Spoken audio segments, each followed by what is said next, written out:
শুভ স্বাধীনতা দিবস। এই দিনটা আমাদেরকে যেন একটা বিশেষ একটা অনুভূতি দিতে থাকে। তবে যদি একটুখানি আমরা চিন্তা করি, কেন এই বিশেষ অনুভূতি? এক একজনের ক্ষেত্রে এর কারণ আলাদা, এবং এটাকে ব্যাখ্যা করা বা এটাকে অনুভব করার জায়গাটাও কিন্তু আলাদাই। স্বাধীনতা আসলে কি? এটা কি নিছক পরাধীনতা থেকে মুক্তি? না, নিজের মনের ভিতরে যে গ্লানি আছে, অনেক রকমভাবে মন যে আমাদেরকে আটকে দেয় বিভিন্ন কাজে। আমরা যা করতে চাই, যেটাকে ভালো মনে করি সেটা করতে পারছি না অনেক সময়, যেটিকে খারাপ মনে করছি সেটাকে দমন করতে পারছি না।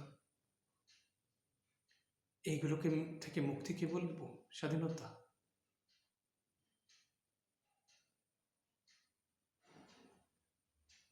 বিভিন্ন মানুষের বিভিন্ন মত, কিন্তু আমরা যদি দেখি এক মানবীয় দৃষ্টিকোণ থেকে, একজন মননশীলতার লোক হিসাবে অথবা একজন মাইন্ড ম্যানেজমেন্টের লোক হিসাবে মনস্তাত্ত্বিক দিক দিয়ে বিচার করি, স্বাধীনতা কিন্তু আমাদের মনেরই একটি স্থিতি, যে স্থিতিতে আমরা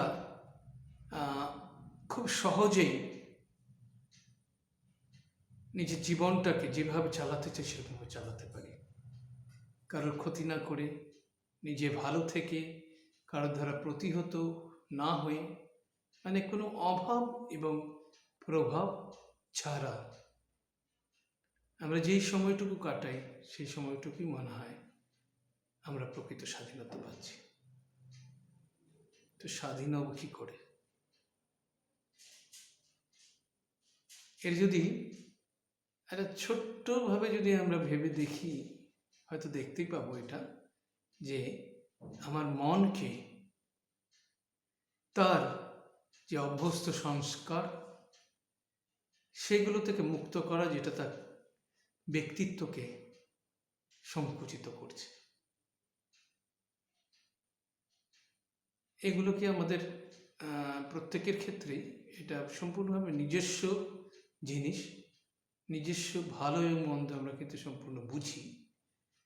সেইটাকে নিজেরা এই স্বাধীনতার দিবসের সময় একটু যদি লক্ষ্য করি,